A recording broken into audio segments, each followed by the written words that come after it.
kawan-kawan yang ada di sini juga ada persoalan terkait dengan pengacara kondang kita ya, yaitu Bu Elsa Sharif, Vidi Sarif dan Farhat Abbas. Terkait ada dugaan penggelapan penipuan terhadap uang klien kami kurang lebih 69 miliar 950 juta. Ya, itu kami semua punya bukti. Dan nanti ada kronologisnya juga kita. Nah, terkait adanya kuasa substitusi yang diberikan oleh Mas Andi, karena beliau yang mendapatkan kuasa langsung, dan tapi saya ya sudah juga melakukan rapat-rapat sebelumnya dengan korban ya, dengan korban dan para korban-korban seluruh Indonesia. Karena sebenarnya uang ini adalah uang UMKM masyarakat Indonesia di seluruh Indonesia, bukan uang satu orang. Karena ini menyangkut uang hajat hidup orang banyak. Demikian. Kronologi seperti apa, Bang? Ya, kronologisnya sebenarnya begini ya. Di tahun 2019 di bulan Desember tanggal 25, saudara Vidi Sarif, saudari Elsa Sharif dan saudara Farhat Abbas mendatangi rumah klien kami menemui istrinya dengan datang membangun dalil bahwa daripada disita sama penyidik, ayo mari kita amankan uang yang ada di istrinya. Lalu di 25 itu istrinya memberikan uang cash sebesar 30 miliar rupiah diterima oleh Farhat Abbas. Nah, kemudian di tanggal 26 berlanjut bahwa istri daripada klien kami, Sanjay ini, mengirimkan juga beberapa transaksi di hari yang sama di tanggal 26 Desember 2019 sampai 3-4 transaksi. Nilainya luar biasa. Nah, di tanggal 27 juga berlanjut ke rekening Vidi Sarif. Kalau yang 26 itu rekening Elsa Sharif BCA. Kami sudah ada buktinya semua, bukti transaksinya. Artinya dari situ, kemarin kita hari Jumat kemarin, minggu kemarin sudah melayangkan somasi terkait 3 orang ini. Ya, sejawat kita ini ya, pengacara kondang kita ini, saya sudah layangkan somasi untuk supaya menunjukkan itikat baik atas kerugian klien kami kurang lebih 69 miliar 950 juta rupiah. Sampai saat ini kita belum. Jika disita oleh Polda Jawa Timur dan tidak disita oleh Kejaksaan Jawa Timur, daripada ibu nanti sengsara, lebih baik dioper. Ya, nah, dalam kondisi seperti ini istrinya udah bingung, suaminya ditahan, ini pengacaranya menawarkan seperti itu, akhirnya digeser semua. Uang-uang ini digeser semua ke Farhat Abbas dan Elsa Sharif serta Vidi Galenso Sharif. Nah, setelah digeser, ternyata uang yang 3 miliar untuk pra-peradilan tidak dilakukan pra-peradilan oleh mereka, sehingga kasusnya lanjut. Nah, karena tidak ditangani dengan serius oleh Elsa Sharif, uang yang 3 miliar diminta kembali karena dia tidak kerja, dianggap tidak kerja, dan surat kuasa diputus. Digantilah kepada R. Susilo, Bapak Susilo ya, Bapak Susilo ya, Susilo Wibowo menangani kasus tersebut selanjutnya. Lalu Bapak Susilo Wibowo ini berhasil memenangkan perkara dan tidak mentersangkakan atau mempidanakan saudara klien kami ini berinisial S ya. Jadi tindakan-tindakan ini tindakan yang luar biasa, tindakan yang mengelabui dengan siasat jahat antara si Farhat Abbas ya, diduga antara Farhat Abbas dengan si Elsa Sharif. Kolaborasi mereka berdua nih, selalu kolaborasi gitu loh. Nah, mereka ini seakan-akan lawan, tetapi nggak tahu ini kawan, nih komplotan gitu.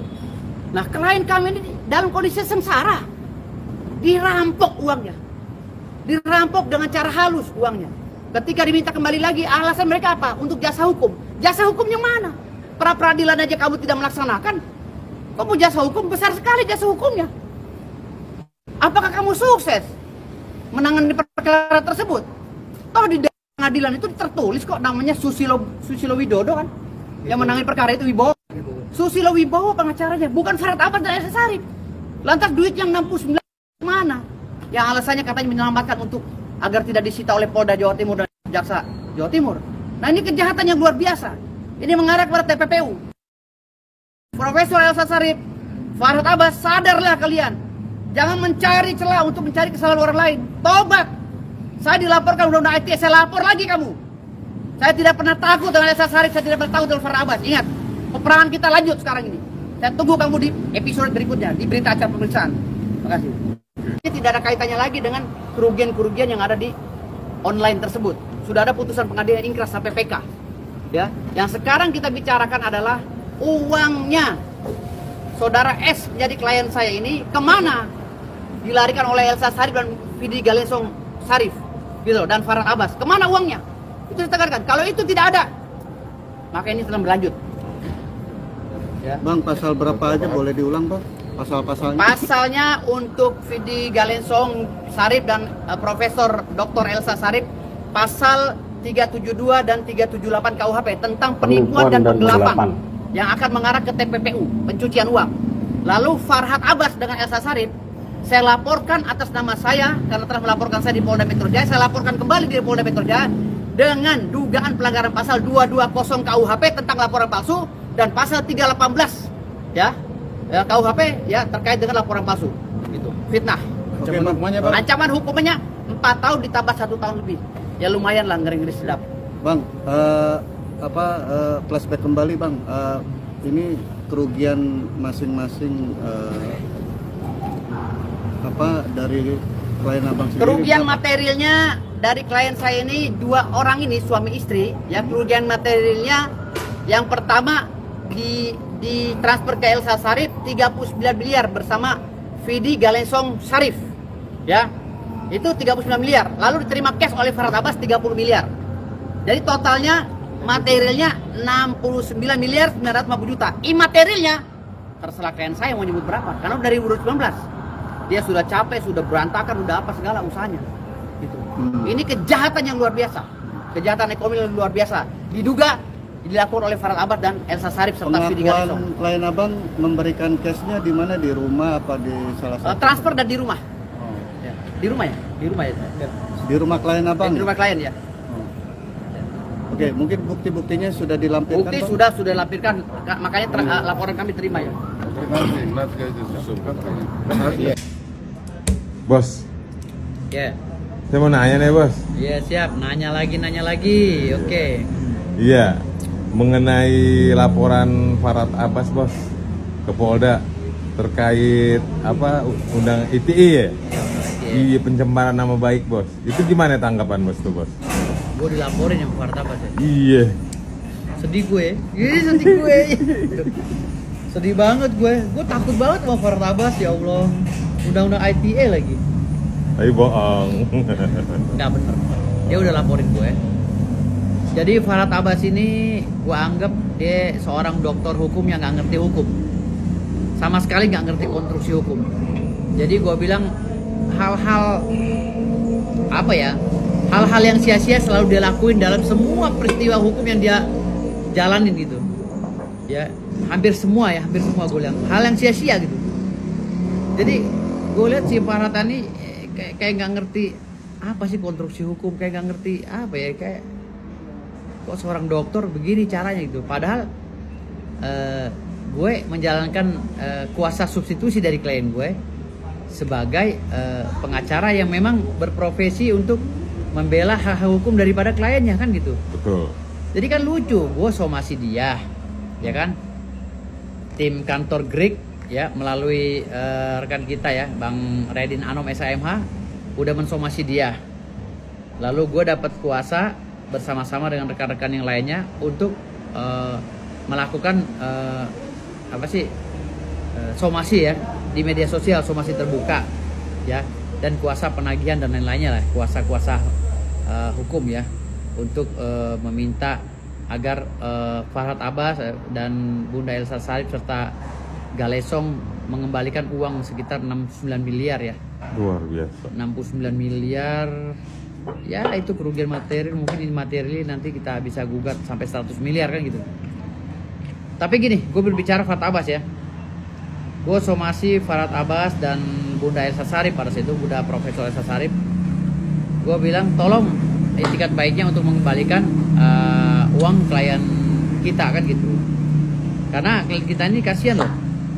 Dia kayak masuk mulut buaya, keluar dari mulut buaya masuk mulut macan kan gitu.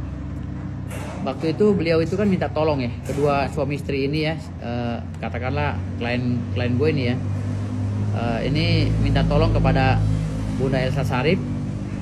Lalu setelah Bunda Elsa Sharif mengambil uang dari klien kami atau meminta transferan ya sekitar 30 miliar lebih ke klien kami bersama anaknya tuh ya, bersama anaknya si siapa Galesong tuh ya. Lalu Farhad Abbas datang lagi mengambil uang ke klien kami, gitu loh. Jadi bahasanya itu dengan dalih ingin menyelamatkan ya, mereka ini ingin menyelamatkan aset dari klien kami agar tidak disita oleh pengadilan, karena pada saat itu klien kami sedang bermasalah dengan hukum. Ternyata putusan pengadilannya klien kami tidak bersalah kan gitu, menurut cerita selintas ya gitu. Tapi terlepas dari peristiwa hukum itu, saya secara objektif meminta itikat baik daripada Bunda Elsa Sharif gitu. Bunda Elsa Sharif ini agar mengembalikan uang klien kami ini dari 2019 loh ini ya, dan Farhad Abbas ini juga dari 2019 berbarengan. Jadi orang ini jatuh ketimpa tangga gitu. Orang lagi bermasalah hukum, bukannya diselamatin oleh pengacaranya, malah ditekan lagi bos. Ditekan lagi, bahkan ada balik nama perusahaan segala, perusahaannya diambil alih secara muslihat lah kalau menurut kami gitu kan. Lu bisa bayangkan, orang lagi kejeblos minta tolong sama Bunda Elsa Sharif, minta tolong sama Farhad Abbas, tahu-tahu makin dijeblosin lagi gitu kan. Lu bisa bayangin dalihnya Farhad Abbas atau Bunda Elsa Sharif, katanya itu uang perjanjian jasa hukum. Jasa hukum, orangnya lagi sengsara, jasa hukumnya ya nggak tahu lah ya, kita buktikan nanti ya. Tapi gini, gue tetap menyoal masalah Farhad Abbas ya, yang nggak ngerti konstruksi hukum. Jadi bayangkan, gue somasi, bukan somasi gue dijawab, dia malah laporin gue ke Polda Metro Jaya yang sekarang ditangani oleh Polres Jakarta Selatan. Laporan dengan undang-undang ITE katanya pencemaran baik.